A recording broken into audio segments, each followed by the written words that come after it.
अस्सलाम वालेकुम। मैं आपकी हो सरवत फ़ारूक और आप देख रहे हैं मेरे कुजीन। ये मज़ेदार सी शकरकंदी की खीर लेकर आई हूँ। सबसे पहले मैंने दूध को बॉयल कर लिया था और तकरीबन आधा कप मैंने इसके अंदर चावल को भिगो के रखा था, वो इसमें डाल दिया। 1.5 लीटर दूध है और आधा कप जो है वो चावल है, उसको भिगोया। उसके बाद मैंने चावलों को दूध के अंदर डाल दिया, उसको अच्छी तरह पकाती गई और साथ साथ है ना चावलों को भी जैसे ही नरम हुए ना उसको मैं मैश करती चली गई।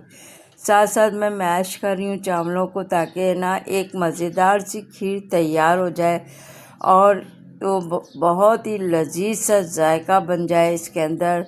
तो मैंने इस तरह से मैंने इसके अंदर चीनी नहीं डाली, मैंने कैरेमलाइज़ करा इसको। चीनी को तकरीबन 1 कप से ज़रा ज़्यादा मैंने ली थी चीनी इसके अंदर और कैरेमलाइज़ कर लिया इसको। चीनी को मैंने जब हो जाएगी तो हम हल्की आंच पे, बिल्कुल धीमी आंच पे रख के बनाएंगे तो ख़ुद ब खुद ये ब्राउन सी हो जाएगी। इसको हमने ज़्यादा छेड़ना नहीं है, बस हल्की आंच पे आहिस्ता आहिस्ता ये बनना शुरू हो गई है, बस इसको इसी तरह छोड़ दें आप।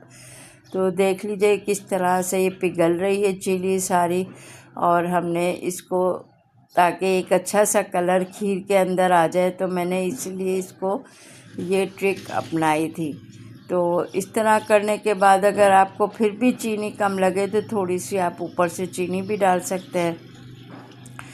अब आप ये देखें ये बिल्कुल तैयार हो गई हमारी, ये कैरेमलाइज़ हो गई ये चीनी। अब मैं इसको दूध के अंदर डाल दूँगी। एक अच्छा सा कलर लाने के लिए हमने ये तरीका अपनाया है ताकि खीर लगे कि जैसे बहुत ज़्यादा पकाई गई है।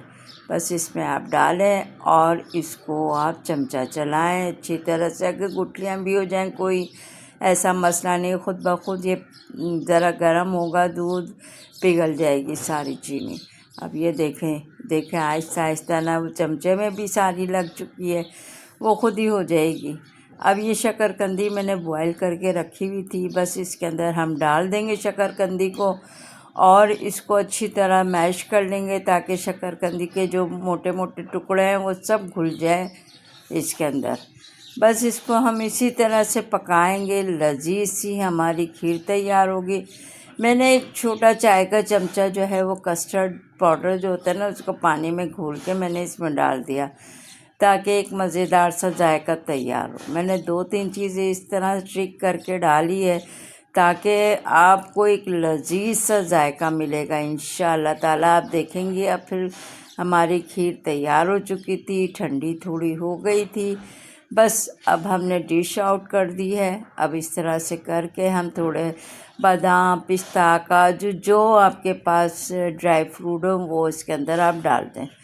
इस तरह पेश करिएगा, स्टेप बाय स्टेप फॉलो करिएगा, इंशाल्लाह बहुत लजीज सी आपको एक नई रेसिपी मिल जाएगी। शकरकंदी किस तरह से तैयार होती है, वैसे तो सादी तरीके से तैयार होती है और मैंने ये 2 ट्रिक इसके अंदर इस्तेमाल करी है। ये पिसा हुआ खोपरा था वो मैंने इसके ऊपर थोड़ा थोड़ा करके डाल दिया, चारों तरफ डाल दें और बहुत मज़ेदार सी ये खीर तैयार हुई है। हर एक की ज़बान पे था वाह क्या जायका है। नई तरीके से ये खीर का मैंने जायका लेकर आई हूँ, इंशाल्लाह आपको ज़रूर पसंद आएगी। अगर मेरी ये रेसिपी पसंद आए तो थम्स अप ज़रूर दीजिएगा, मेरे चैनल को सब्सक्राइब कीजिएगा और आगे शेयर कीजिएगा। इंशाल्लाह आपको बहुत पसंद आएगी और देखिएगा कितनी लजीज ये तैयार हुई है। आप ट्राई कीजिएगा, दुआओं में ज़रूर याद रखिएगा। इंशाल्लाह ताला आगे भी आपके लिए बहुत अच्छी रेसिपी लेकर आऊँगी और ये देखें तैयार है। दुआओं में याद रखिएगा। अल्लाह हाफिज़।